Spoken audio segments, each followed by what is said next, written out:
Hello, everybody. Welcome to Spiritual Awakening 101. My name is Reverend Jerry Yaakov, and I'm your host.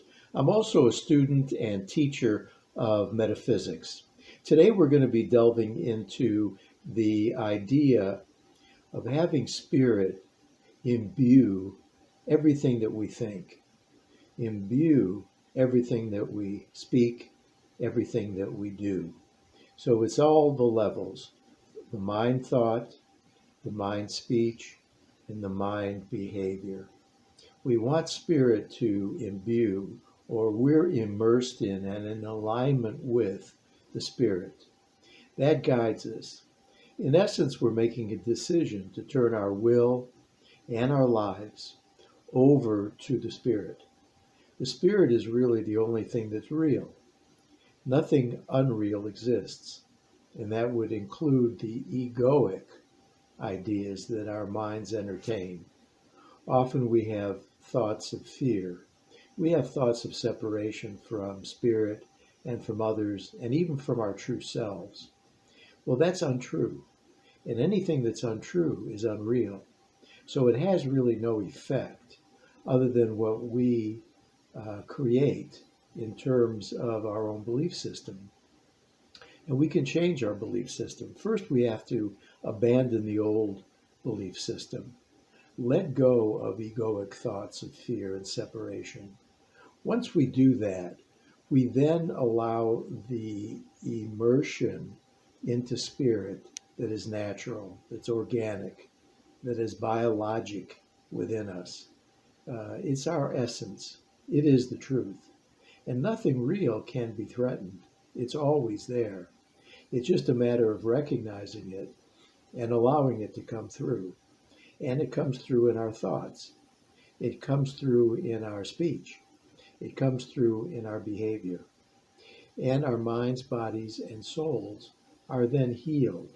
There is a reparations, if you will, a spiritual cleansing, a purification that's necessary before we're fully imbued with the Spirit, only because we resist it.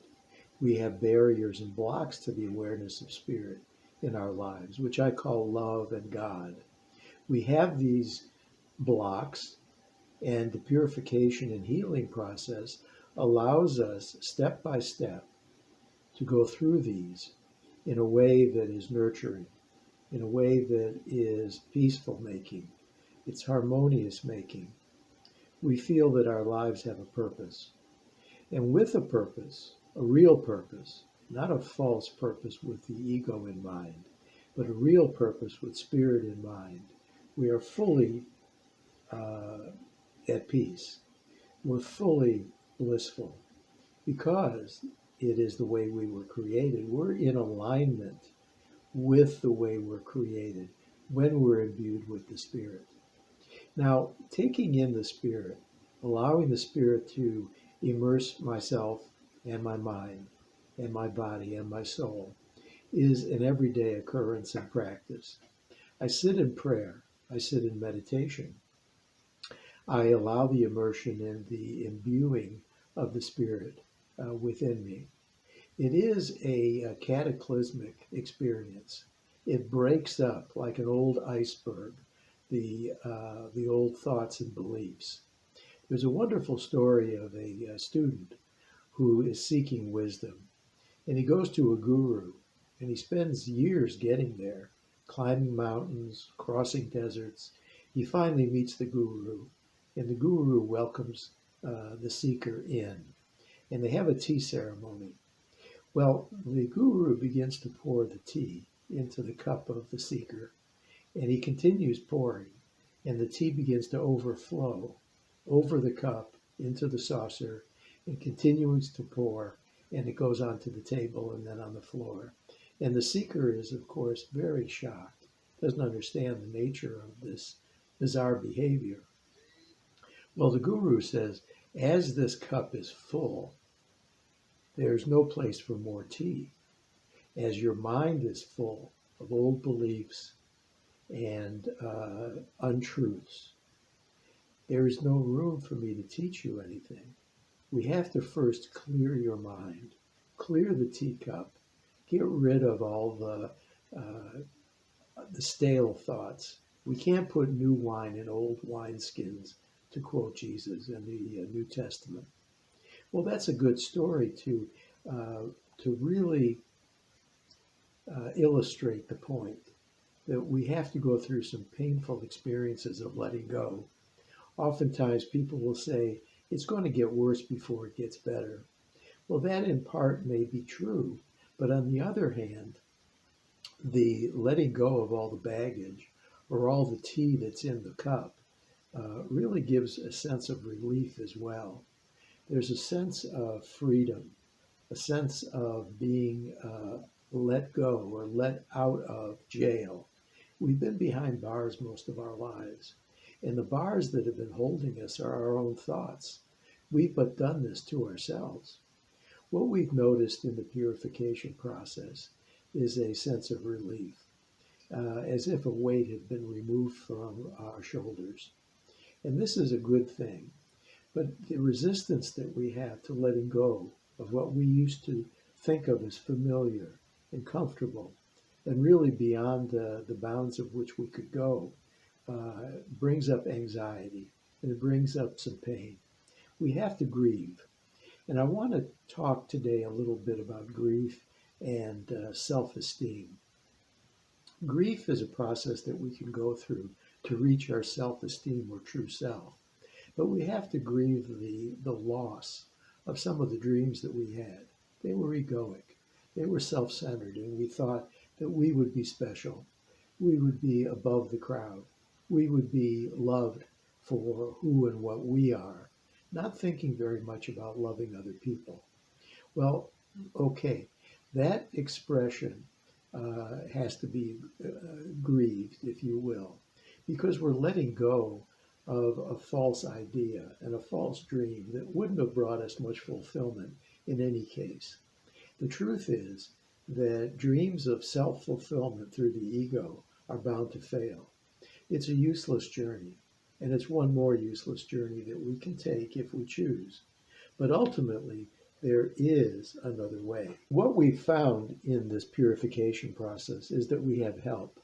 That which we are seeking is seeking us. Spirit is always seeking to extend through us as us. That is the nature and the truth of who and what we are. So we don't have to go chasing after Spirit. We just have to let go of the resistance, the excess tea, the baggage, all of the false beliefs that we've held on to for self-driven purposes of ego. Once we let those go, we recognize that Spirit is always moving and extending through us, expressing as our minds, our bodies, our souls, our speech. And we can be a light. You could say after me, today, I wake up and I recognize the truth in me. And today I express the truth so that I can shine the light through the world and make it shine like my mind. Today I accept the truth within me. I accept the light and I extend the light so that the world can express the light as the light that's in my mind. That's the Christ consciousness. That's the Buddha awareness. This is the nature of the truth. When we recognize that we are messengers, we are actually an expression openly and willingly. We have that choice. And the choice is one of wonder. It's one of bliss. It's one of deep, deep serenity, security, recognizing there is nothing to fear. And there had never been anything to fear because there's no separation. Separation would be the idea that I've separated from my source. And the source is in some way vengeful and vindictive and judgmental. And I'm being held up to these judgmental standards, which I can rarely, in my own mind, because I'm still in my ego in this example, measuring up. I don't measure up. And so I'm afraid that God, in the Old Testament sense of guilt and fear, and even the Christian view, my sins will catch up with me, and I will, at some point, be judged. And the final judgment will not be pretty, and I will then suffer punishment. Well, that's the nature of our ego. The ego ultimately seeks punishment because it's steeped in guilt and separation. Well, we want to move away from that. That's the idea that I'm separate from my source, and it's not seeking me with love, it's seeking me with judgment. Well, I'm clear about this, and I'm clear that the road that we take in the journey and the practice is really one of two steps forward, sometimes one step back, because we have to redo. We have to do a takeover. We've made another mistake. Not sin, not guilt, not a flaw that is irreparable, but a mistake. And mistakes are meant to be lessons that we can learn. God's intended that all mistakes are lessons that we can learn. And in these lessons, we learn the nature of truth. And the truth is that our soul has been set free. Our soul has been made as one with God. And we can ride that truth. We can float in it. We can, as I said earlier, be imbued and immersed in it. This is the nature and the way. I'm very, very grateful for having the practice. I'm also grateful for some of the progress that I've made. Not that the progress is completed. I like the example or the metaphor of the potter and the clay. I being the clay, you being the clay, and the potter isn't finished with the restoration of the masterpiece. The masterpiece really has been created already in its entirety. And as Michelangelo said, I see the masterpiece within the lump of clay. All I have to do is chip away from all of the excess, and then the masterpiece comes out and is observable in all its glory. So we're going to chip away at all the falsities, all of the untruths, because nothing unreal exists. So we're going to chip away at really nothing. Only in our minds is it amounting to anything. And take a look at, which I've tried to do as well, how tenaciously I hold on to the nothingness and don't want to let it go because it seems to be my identity. This would include the body. The body is always changing, it's impermanent.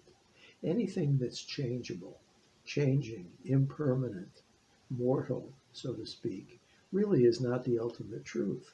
It may be an expression of truth in some form that we see darkly, but that's not ultimately our goal.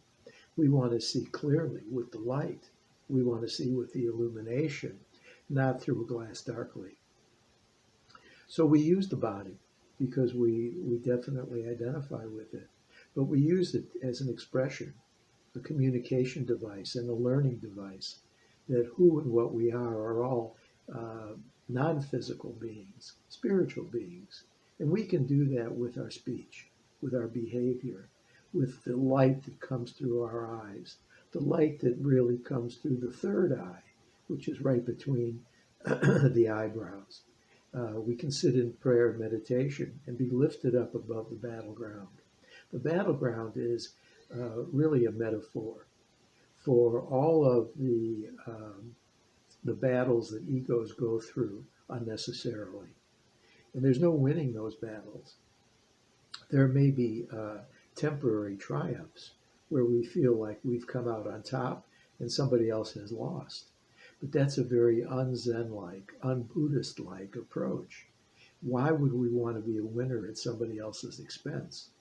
That indicates, to me at least, a great insecurity, a sense of low self-esteem. And I would need a triumph over somebody whose esteem may be lower than mine, so that at least I can boost my ideations of self. Well, that's not the way we've been created. We've been created as perfect in God's image, in God's likeness. And God himself is created as good and very good. So there's no need for these false victories and triumphs. They don't amount to anything. In fact, they keep us stuck. They keep us identifying as a separate being in a body, trapped in a body, trapped in the impermanent.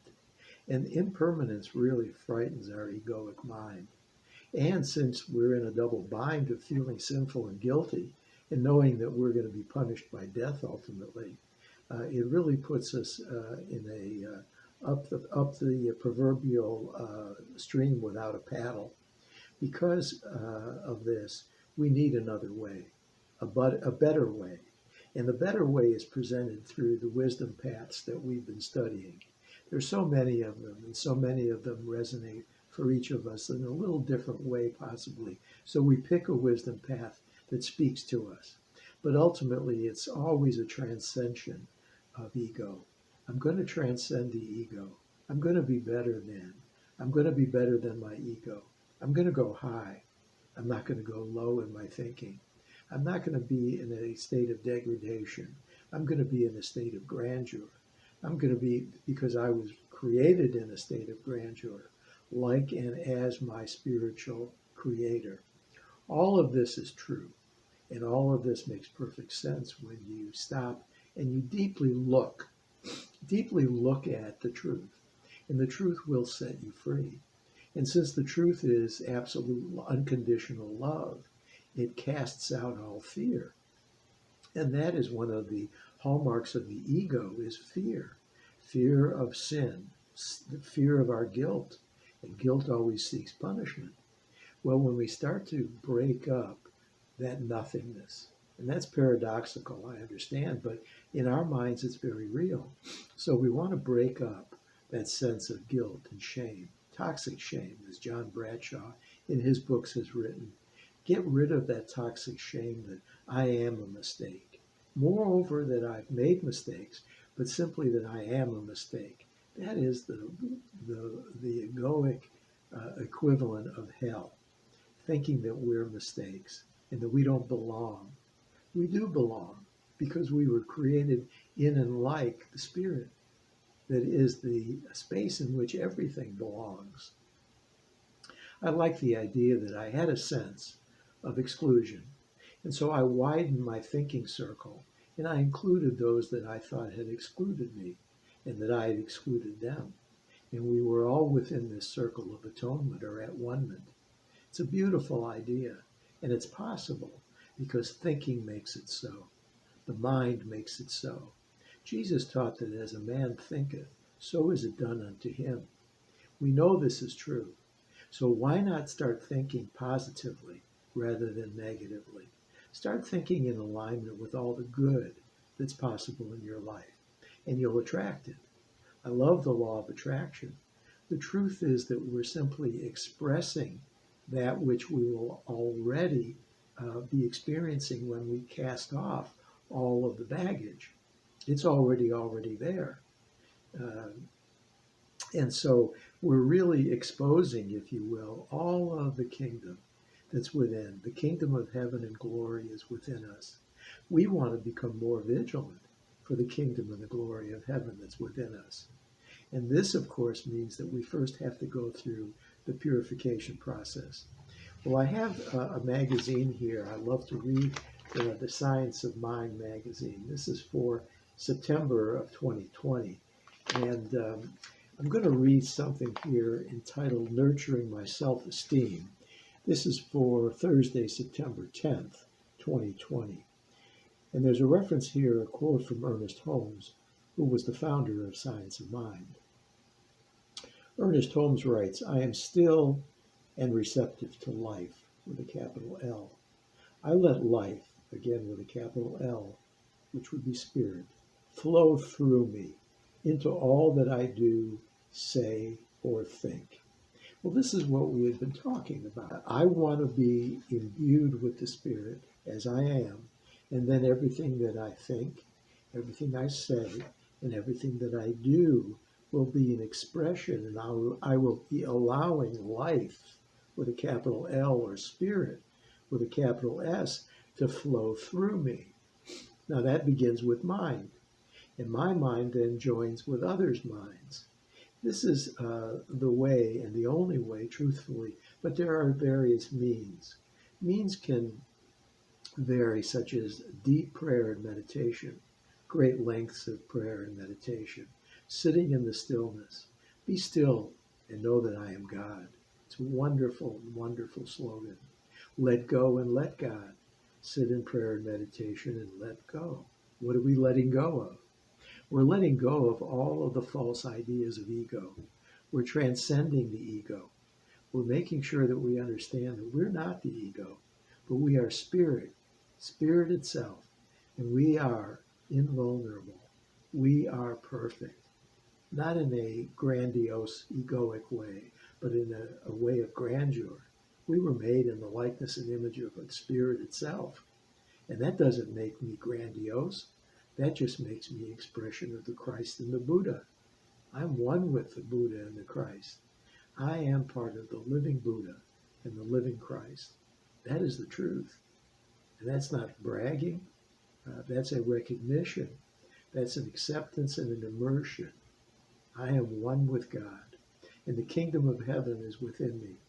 And I am vigilant for that kingdom because I want to share it with everybody, those that understand me and those that may not yet understand that they too are an expression of God.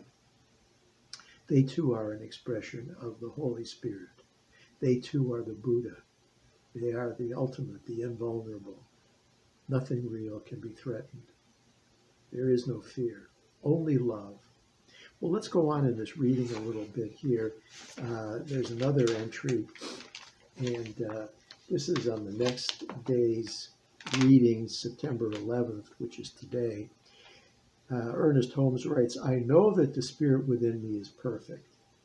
I enter into its peace and am secure in its protection.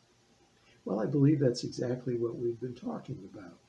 We know that we are one with spirit and that we are perfectly protected at all times. And I enter into this peace, and I know that I'm secure in the protection of spirit because my mind has the capability of returning home with a capital H, heaven. The heaven of God, the heavenly Christ and Buddha nature is deep within my heart. And the heart is a metaphor for the mind and the soul and the truth. And the capital T, truth, will set us free. And then the love that the truth is casts out all fear. So again, Ernest Holmes writes, I know that the spirit within me is perfect. That makes me perfect, not as an individuated ego, but as a collective expression of all of us. We are like the sunbeams that are expressing from the sun. You can't identify one sunbeam. All of them are together, and rightfully so. Or like the wave that's on the ocean. I was talking with a friend of mine earlier, and we were talking about the metaphor of the wave on the ocean. It's all water. There's no real distinction between a wave and the ocean. And ultimately, the wave goes back into that which it is. And so do we. We're simply spirit. The wave is simply water. It's a good connection or an analogy. It allows us to see the truth. And when you start to lift the veil of forgetfulness, and you start to see the truth, you get glimpses of that which is inevitably and invariably and always the truth. And we live from that. We have a right to. You're worth living from the truth. Why live from the falsity any longer? Excuse me. And so what I discovered in my working prayer and meditation and improving my conscious contact with God is that all of these truths have set me free. I'm not dependent on circumstances as much anymore. Yes, I'm looking for some security because I still haven't fully transcended the ego. I'm not completely enlightened, I'll grant you, but I'm not as attached to circumstances and conditions, people, places, and things.